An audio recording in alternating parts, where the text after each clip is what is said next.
So land in new build development or commercial residential, it kind of all falls in this whole kind of strategy of developing property, isn't it? And when people think about land, it's not just like there's a field out there, there's a bit of land that can have an existing building on there, but really it's just looking at what opportunities you've got, and then more importantly, how you can access various funding so that you can take that from a piece of ground or an old building to turn it into, a conversion or a new build development. And the key part of all of that is also understanding the start to finish. You make sure it's going to be a successful project. And we can maybe touch on some of those things there, but also what do we need to do to get it to a position that funders are going to be interested in lending against? Because there's a few different steps along the way. And one of the things that I always say when it comes to land is you've got to get educated. You've got to get educated. So it'd be good to get your take on it in terms of from a funder's perspective, and more importantly, having dealt with developers yourself, and what makes certain developers stand out against others, especially when it comes to lending. Because where I feel myself in a situation where I have people come to me, and because I understand a little bit more about the financing of things and what a lender's looking for, they come to me, they've got a deal, they don't quite know if it's going to make money or not. They're not sure what it's going to be, and they expect us to go, who's going to fund this? Well, there's a few steps before that. So it'd be good to see what stands out there. And one of the things I always talk about is, like, if you think about education. So I was very fortunate that in my journey, I was around a couple of mentors, one person in particular who specialised in planning uplift. And this is what I got really good at, was the planning uplift part, being able to identify sites and take it through the planning process and then take the uplift off the back of that. And even though I used to be a trainee site manager for a construction company, I always find that is like hilarious. Like, what do I know about building and developing? And again, if you're looking for a funder, what do the funders want to see? And that's one of the most important parts, is what's your experience of being able to develop before they're actually going to fund you, money for the project. So I guess it'd be good just to touch on that a little bit, where you see the market is, and more importantly, a funder's perspective when it comes to land. Mm-hmm. Fascinating. So you've got land, haven't you, where there's no building on whatsoever.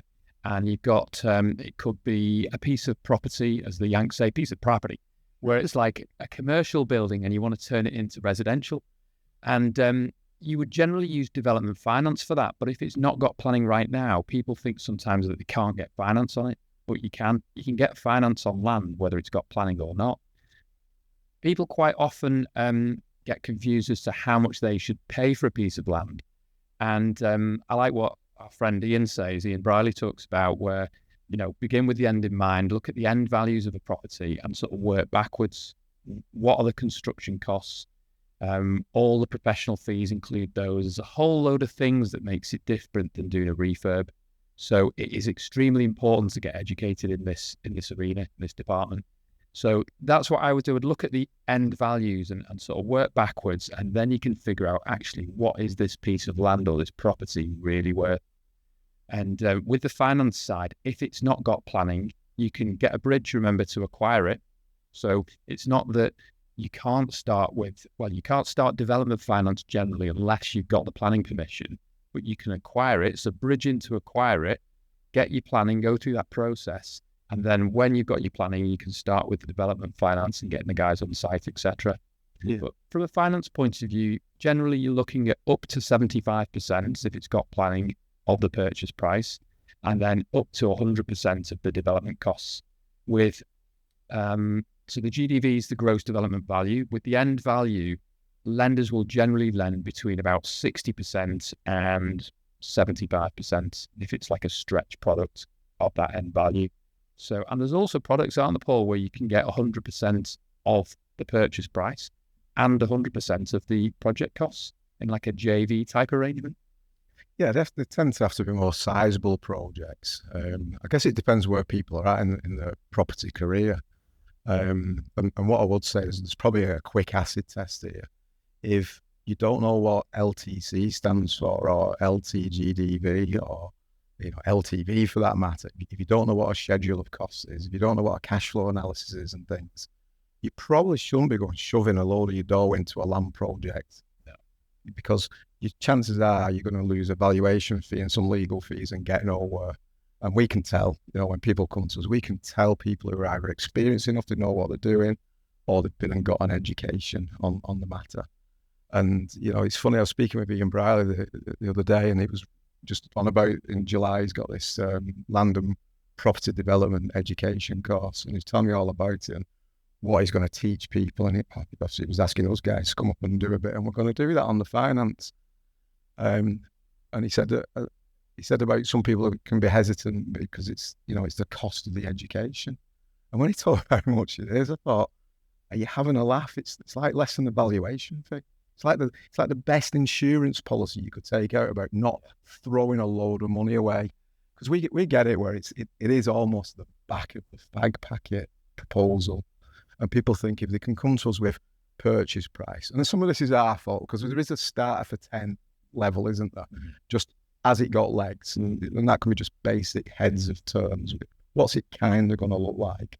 So with purchase price, your build costs, how long it's going to take to complete the project, what the GV is, and how long to complete the project, so we know what term you're going to go for. The headline numbers, we can go to people and say, look, there's a set of terms.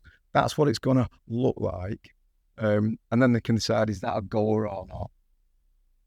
But then people think that's the end of it. And all those other things I've just mentioned, it's like alien to them. And that's just the scratching of the surface of the finance proposal. Yeah.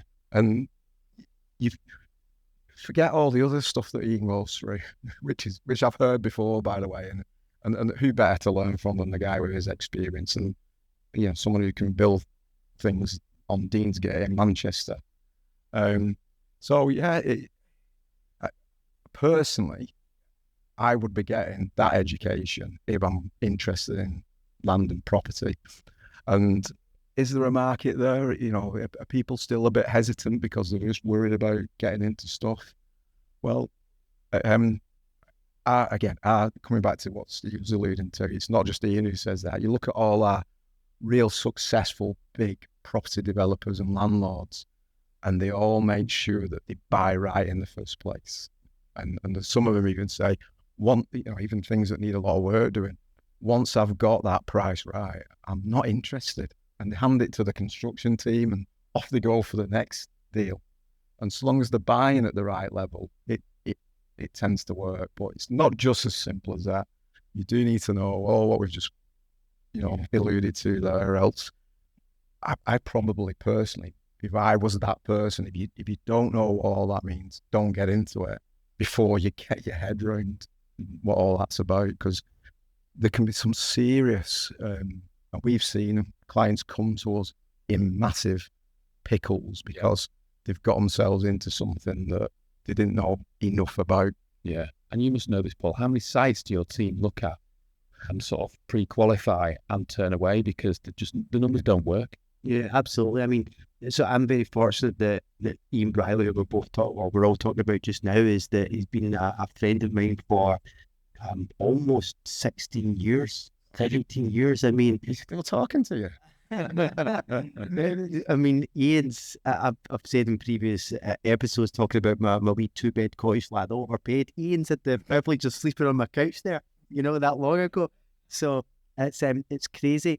And I've always known Iain for his experience and his knowledge in the construction game and the development side of things. And he gives me confidence with the projects I'm getting involved in, because previously with those bigger projects, I could see it on paper, I could see the CGIs, I could see what it's going to turn into, but I was like, nope, sell it off. And you see, if you get your head around all that and you get it right, and then you can present to a lender, and you know this as well as I, in a great format, it's tidy, it's accurate.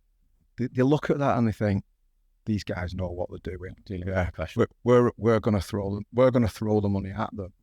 And they might have done that anyway, but they might think, you know what? Let's let them have it at 0.8 instead of 0.9 because we want them as a client, because we want to get a relationship going. Yeah. So it's not, Iain's education.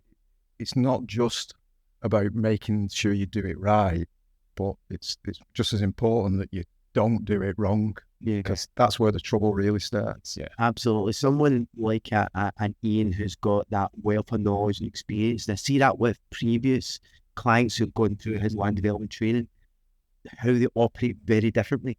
They're now operating professionally. Yeah. They put the time and energy in presenting their development. They're putting the right due diligence in as well. They're not just seeing a bit of land and going, oh my God, but it's got planning. Yeah, but has it had any site investigation work done? Is it, is it outline planning or is it field planning? Has it got the building works? I mean, any of the stuff I'm saying just now doesn't sound like this, like over your head. Another reason why you need to get educated. So I've been very fortunate to have Iain as that partner. He appraises every single site that comes to us, and we're not doing, like, we see lots of sites, but we're not taking on all of those sites because, again, most of them don't work. And here's what I always talk about as well, and I see this for myself and I see this with others who came through the program before. It takes one site can make you 7 figures. Yeah. One site can make you multiple 6 figures. So it's better to put the time and effort in on a couple of sites that are going to be profitable and do them right, and it's life-changing money. And when you've got someone like Iain who's got that experience and knowledge and putting the program together, for anyone who's interested, go to pmwlanddevelopment.co.uk and I'll link off to the show notes as well. So you've got that. And hey, in the show notes, I'll put a little discount code in there as well for you guys. All you need to do is put in PMW Tribe. That's PMW Tribe.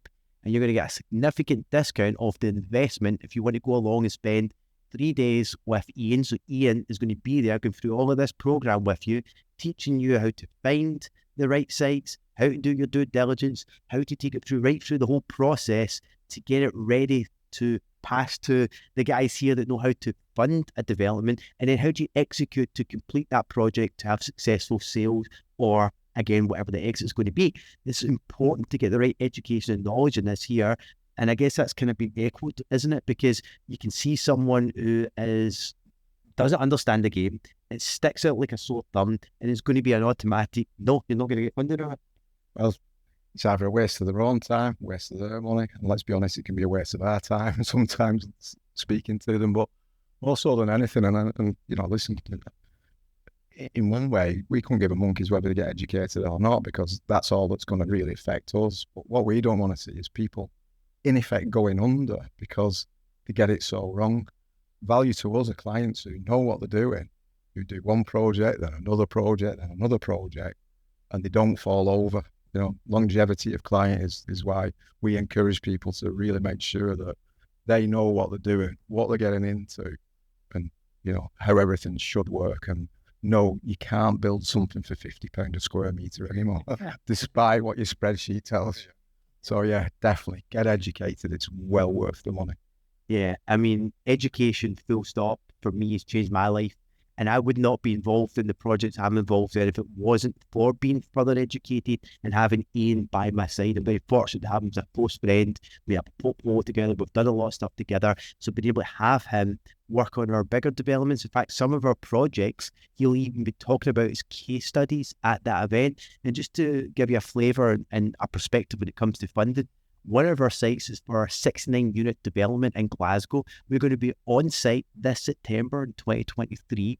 And the whole way that that's structured, again, using the finance here and presented to the funder, is that day one, we're effectively going to be getting just under 1.8. They're going to take off the interest, that leaves us 1.25. And I'm selling the site to the SPV that's going to develop it for 1.5. So there's only 250k shortfall, which is coming in through other forms of funding. And then the whole development finance, 100% is going to be funded as well.